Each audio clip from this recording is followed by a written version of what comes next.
આપણા કાર્યક્રમની શુભ શરૂઆત આપણે આંગણે પધારેલા મહેમાનોનો બુકેથી સન્માન કરીને કરીશું. ત્યારે વિનંતી કરું શ્રી અમૃતભાઈ ગઢિયાને કે તેઓ ડીવાયએસપી શ્રી કે.જી. ઝાલા સાહેબનું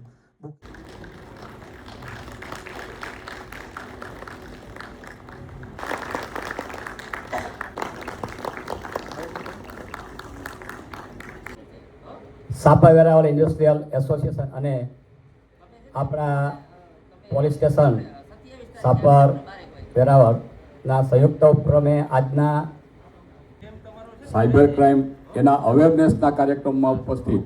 સાયબર ક્રાઇમ એટલે આપણે એવું માનીએ કે ખાલી આ એક જ ફ્રોડથી થાય એવું નથી.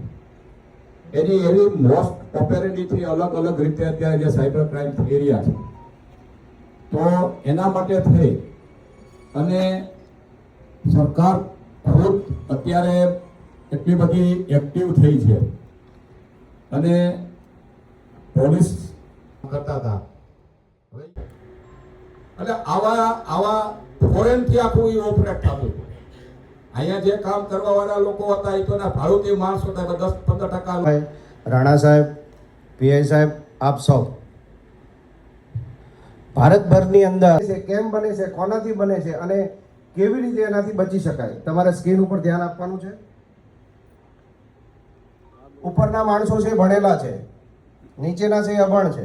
અમૃતભાઈ, હવે આ હોન્ડા વાળા ભાઈ હોય ને પછી એને પોલીસ વાળા એમ કે ભાઈ કેમ અહીંયા હોન્ડા મૂક્યો, તો એ ભાઈ શું કે ખબર સાહેબ અહીંયા આપણે બધા ઘણા બધા સરકારી કાર્ય ઇન્ફોર્મેશન ટેકનોલોજી પણ એવી વસ્તુ છે, એના કેટલા બધા સદુપયોગ છે, પણ સાથે સાથે એની ઘણી કરવાનું છે.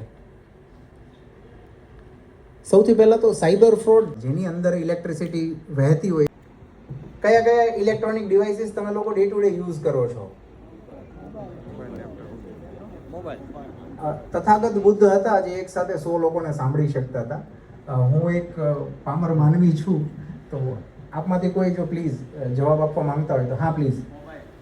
મોબાઈલ, પછી જી પ્લીઝ કોમ્પ્યુટર, પછી